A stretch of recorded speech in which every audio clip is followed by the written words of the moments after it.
Assalamualaikum warahmatullahi wabarakatuh. Saya Syahabudin. Terima kasih banyak kerana anda berada di channel YouTube saya, dan terima kasih banyak jika anda telah tekan butang subscribe. Kalau belum tekan butang berkenaan, tekan butang itu sekarang. Jika ada video-video yang bermanfaat, insya-Allah akan ada di feed YouTube anda. Sahabat-sahabat, sekarang ni jadi isu MP Kepala Batas Dr.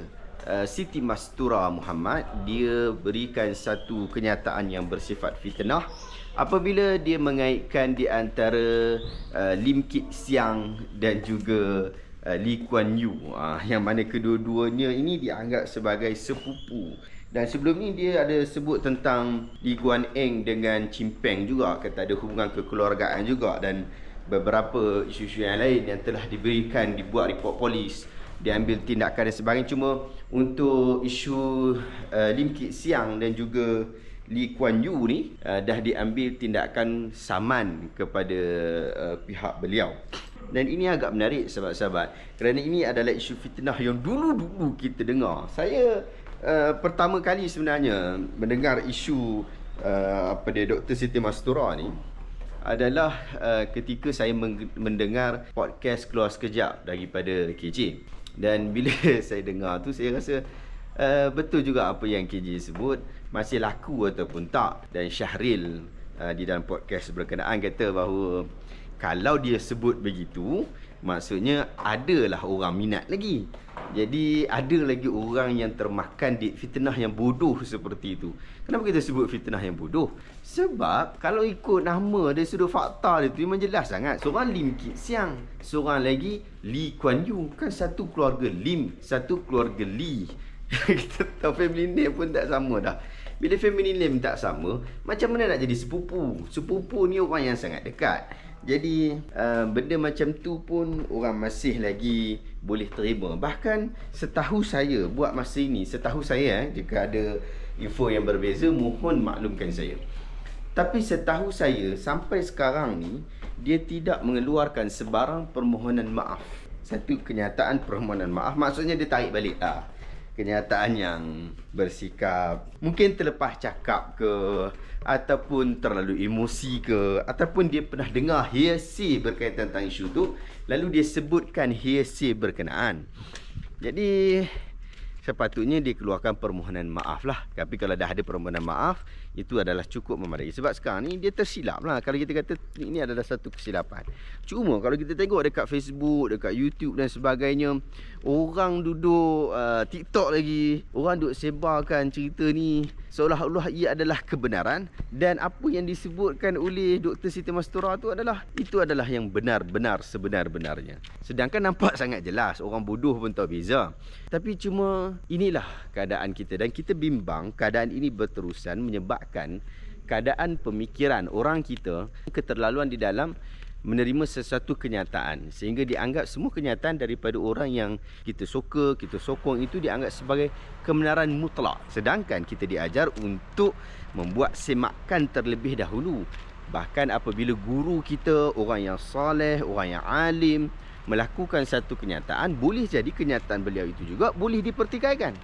Maksudnya boleh jadi silap. Sebab tu Al-Imam Asy-Syafi'i rahimahullah, bila dia ke Mesir, dia tulis kritikan-kritikan kepada Imam Malik rahimahullah. Boleh ditanya kepada Imam Syafi'i tentang apakah sebab dia melakukan hal itu. Disebabkan ketaksuban orang-orang Mesir terhadap Imam Malik. Sampai bila nak solat, nak doa pun letak serban, letak kopiah Imam Malik di depan, dengan tujuan untuk ketaksuban. Dan isu-isu itu diselesaikan, bukan diselesaikan, maksudnya cuba diselesaikan oleh Imam Syafi'i dengan gaya keilmuan. Ajar kita untuk pergi base kepada ilmu.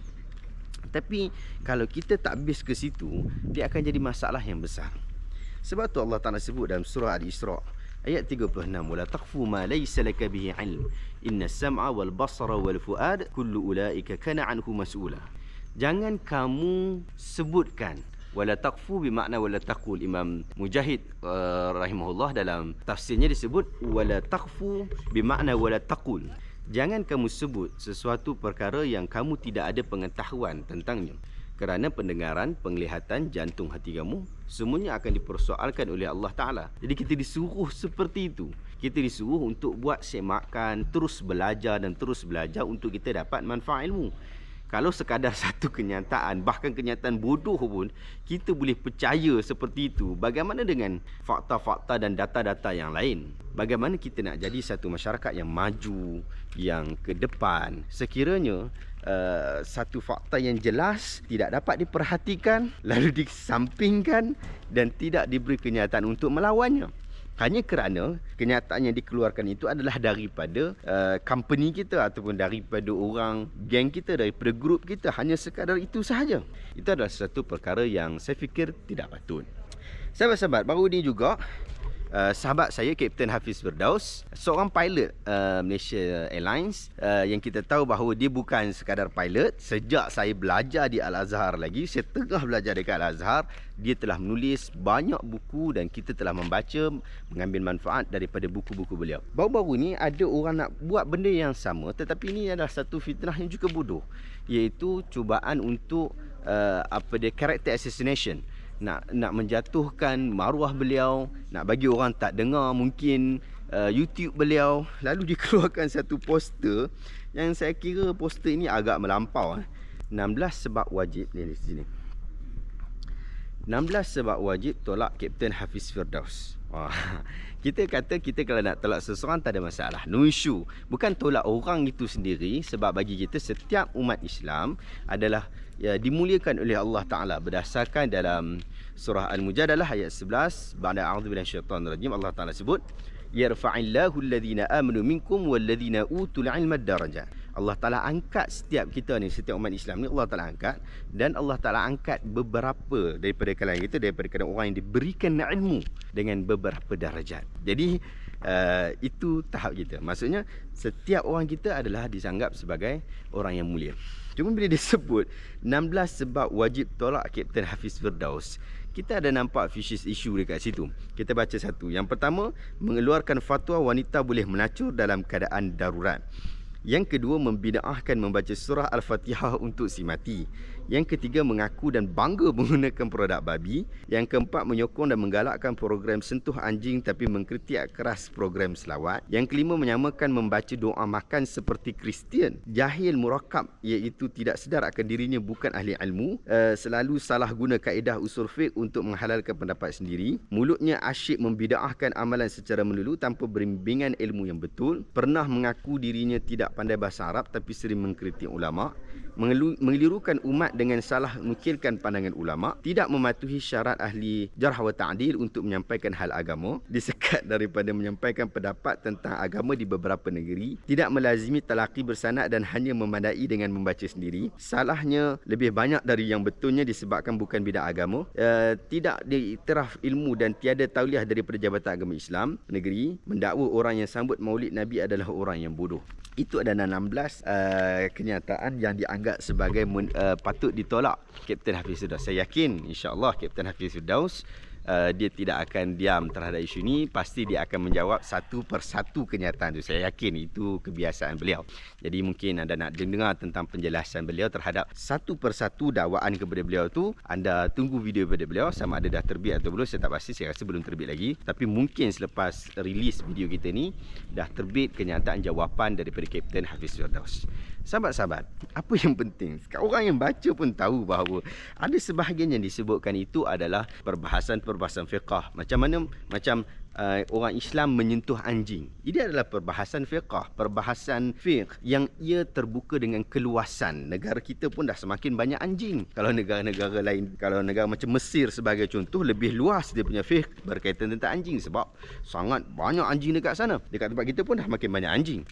Jadi kemungkinan fiqah kita berkaitan anjing pun akan semakin luas lah. Tetapi perbahasan berkaitan tentang isu menyentuh anjing itu adalah perbahasan fiqah, dan ulama-ulama fiqah kita ini telah berbincang sejak zaman sebelum ni lagi, zaman Tok Kenali lagi, zaman Raja Sultan Kelantan lagi, telah dibincangkan tentang isu menyentuh anjing, memelihara anjing. Telah dibincangkan pada waktu tu dan telah disepakati bahawa berlaku perselisihan pendapat para ulama terhadap isu tu. Dan ada banyak lagi isu yang disebutkan tentang hal ni. Sebahagiannya memang fitnah sungguh-sungguh dan mengatakan bahawa paling saya tak setuju ialah apabila anda mengatakan bahawa Kapten Hafiz Firdaus ini adalah jahil murakab. Saya tak setuju. Walaupun saya faham bahawa anda pun mengetahui bahawa saya tidak setuju dengan semua perkara ataupun semua kenyataan Kapten Hafiz Firdaus. Seperti mana kita juga tidak bersetuju dengan semua kenyataan daripada setiap orang. Mustahil seorang manusia ni dia akan bersetuju dengan semua perkara yang datang daripada satu orang. Pasti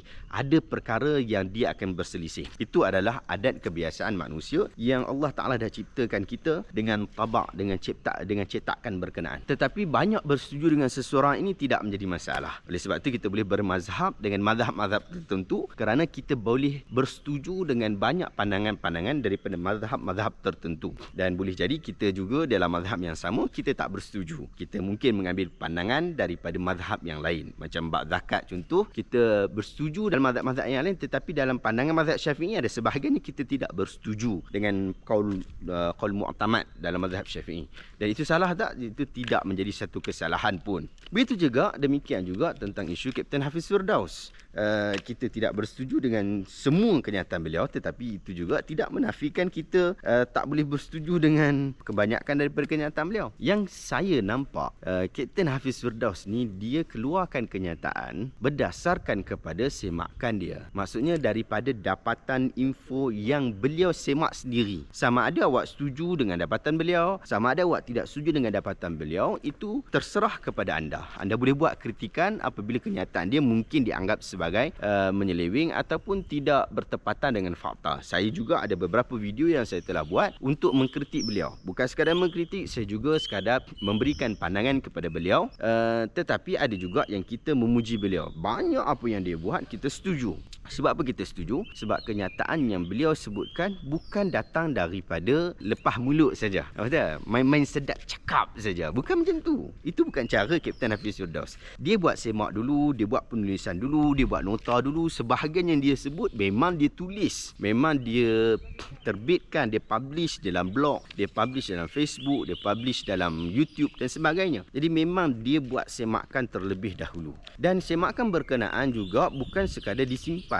Dia disebarkan buku-buku beliau yang banyak itu, buku-buku beliau yang dalam pelbagai, bahkan dalam bab hadis seperti isu hadis muskil, dia terbitkan buku berkaitan tentang isu berkenaan yang kita anggap sebagai buku tu level dia agak tinggi, tetapi beliau menulis dan anda boleh buat semakan terhadap kenyataan yang kalau dianggap sebagai mengelirukan di situ. Tapi nak kata dia jahil murakab, tidak, dia tidak jahil murakab. Dia mengetahui tentang basic yang ramai ustaz-ustaz kita pun kadang-kadang terlepas pandang dalam bab tu. Ya, kita tak boleh nafikan, dia sendiri pun pernah mengaku dia tak pandai bahasa Arab. Bukan tak pandai bahasa Arab maksudnya tak pandai langsung. Dia boleh membaca kenyataan-kenyataan dalam bahasa Arab, cuma tidak pandai untuk ataupun tidak petah di dalam berbicara. Itu perkara biasa. Ustaz-ustaz kita pun, tanyalah mana-mana pun, ramai ustaz-ustaz kita pun dia pandai baca kitab Arab, tetapi bercakap bahasa Arab pun gelong juga. Itu perkara biasa. Ini sebab kemahiran bercakap adalah kemahiran bahasa yang boleh dipelajari, dan itu tidak menentukan kehebatan seseorang atau kehebatan keilmuan seseorang dengan hanya dia pandai bercakap. Orang pemandu teksi di Mesir pun dia pandai cakap bahasa Arab, tapi bukanlah menentukan dia lebih pandai agama daripada kita. Macam tu sahabat-sahabat. Jadi daripada sudut keilmuan nak kata dia jahil murakab, itu perkara yang saya anggap itu adalah satu perkara yang fitnah daripada orang-orang yang tidak pernah mendengar. Sahabat-sahabat, ini dua isu fitnah yang masih berlaku di negara kita. Kita harap Allah Ta'ala jauhkan kita daripada isu-isu seperti ini, dan ia berterusan, kerana kalau ia berterusan ia akan memandulkan kita dan memandulkan pemikiran kita, memandulkan ketamadunan ilmu, sehingga akhirnya orang tidak lagi melihat kepada keilmuan, orang hanya melihat kepada ketaksuban. Wallahu ta'ala, saya harap video reaction kita hari ini dapat memberikan manfaat kepada kita semua. Jumpa lagi dalam video reaction seterusnya. Assalamualaikum warahmatullahi wabarakatuh.